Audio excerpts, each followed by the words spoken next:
الله الله الله الحمد لله وكفى وسلام على عباده الذين اصطفى أما بعد فأعوذ بالله من الشيطان الرجيم بسم الله الرحمن الرحيم من عمل صالحا من ذكر أو أنثى وهو مؤمن فلنحيينه حياة طيبة ولنجزينهم أجرهم بأحسن ما كانوا يعملون.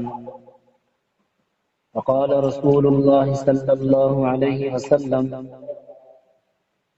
طلب العلم فريضة على كل مسلم ومسلمة أو كما قال عليه الصلاة والسلام سبحان ربك رب العزة عما يصفون وسلام على المرسلين والحمد لله رب العالمین. الہی ماؤں بہنوں بیٹوں کو دینداری دے، الہی نئے نسل کو فصل بہاری دے، بچا لے مؤمنہ کو اے خدا مغرب پرستی سے، بچا اس شمع کو بعد فنا کی تیرہ دستی سے. معزز سامعین سے مؤدبانہ گزارش ہے، آپ صلی اللہ علیہ وسلم کی ذات اقدس پر محبت کے ساتھ درود شریف بھیجیں. اللہم صلی علی سیدنا محمد وعلی آل سیدنا محمد وبارک وسلم. اللهم صل على سيدنا محمد وعلى آل سيدنا محمد وبارك وسلم. اللهم صل على سيدنا محمد وعلى آل سيدنا محمد وبارك وسلم. ہر انسان کا مقصد اللہ رب العزت کی بندگی ہے. ارشاد باری تعالی ہے افحسبتم انما خلقناکم عبثا، کیا تم یہ گمان کرتے ہو کہ تم بے فائدہ پیدا کیے گئے ہو؟ وَأَنَّكُمْ إِلَيْنَا لَا تُرْجَعُونَ، اور کیا تم ہماری طرف لوٹائے نہیں جاؤ گے؟ دوسری جگہ ارشاد فرمایا وَمَا خَلَقْتُ الْجِنَّ وَالْإِنسَ إِلَّا لِيَعْبُدُونَ، کہ ہم نے جنوں اور انسانوں کو نہیں پیدا کیا مگر اپنے عبادت کی خاطر. گویا معلوم ہوا کہ ہم اس دنیا میں اس مدت کے لیے آئے ہیں اور مقصود اللہ رب العزت کو راضی کرنا ہے. اسی لیے فرمایا گیا ان الدنیا خلقت لکم وانتم خلقتم للآخرہ، کہ یہ دنیا تمہارے لیے پیدا کی گئی ہے اور تمہیں آخرت کے لیے پیدا کیا گیا ہے. اس فرمان کے پیش نظر ہم نے دنیا میں رہ کر آخرت کی تیاری کرنی ہے، اور یہ آخرت کی تیاری مرد اور عورت دونوں کی ذمہ داری ہے.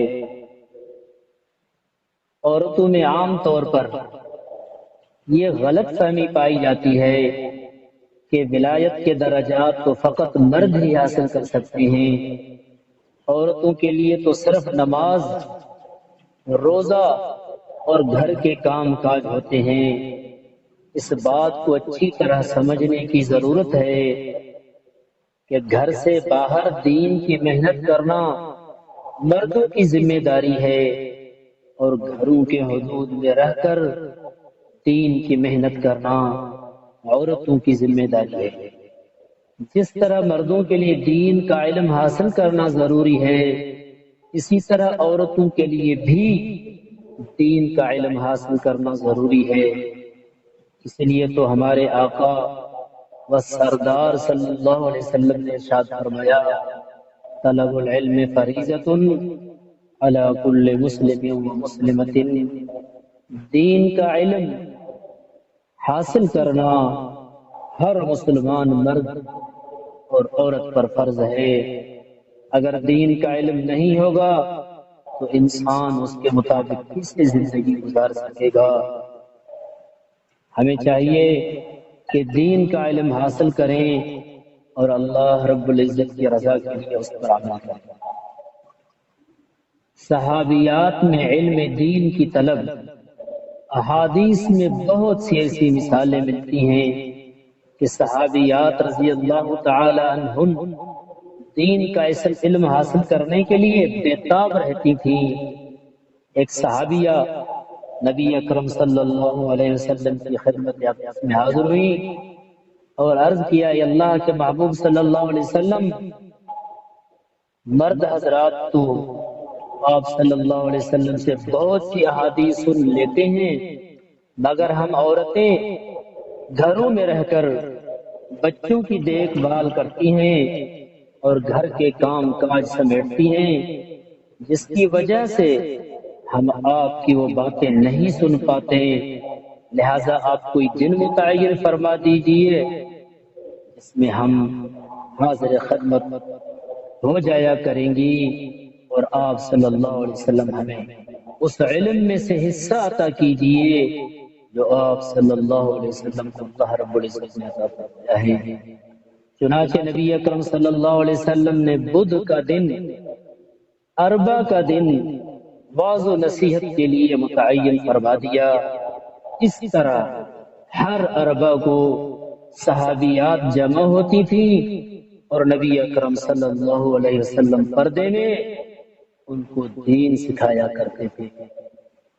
ایک مرتبہ ایک صحابی رضی اللہ نے پوچھا، اے اللہ کے نبی صلی اللہ علیہ وسلم، مرد لوگ تو ہم سے عبادت میں آگے نکل گئے ہیں، کیونکہ وہ جنازہ کی نماز کے لیے آپ کے ہمراہ جاتے ہیں، جہاد میں آپ صلی اللہ علیہ وسلم کے ساتھ حصہ لیتے ہیں اور مسجد میں جا کر جماعت کے ساتھ نماز ادا کرتے ہیں، جبکہ ہم عورتیں تو گھر کی چار دیواری میں ہی رہتی ہیں اور ہم نیکیوں کی اتنے بڑے کام نہیں کر پاتی۔